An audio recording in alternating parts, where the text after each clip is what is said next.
Well, through the magic of thermodynamics, I got 1,000 grams, 1 kilogram in there.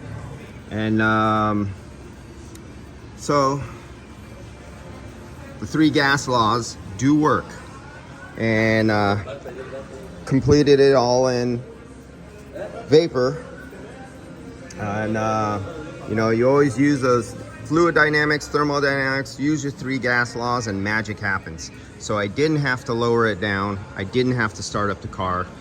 But now I have to go through the process of hand cranking over the compressor by hand with a hand or ratchet a dozen or 2 times, and then go through the process of putting 12 volts to the field coil to engage the clutch, and then disconnecting the ignition wire and cranking the engine for about 10 seconds or so.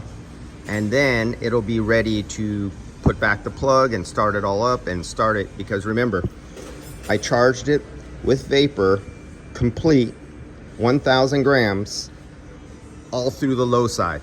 So all that refrigerant under vapor dropped in right on top of the piston plate, the valve plate, all on the low side, filled up, completely filled the system 100% with vapor without starting the engine. All right, guys, I'll see you later.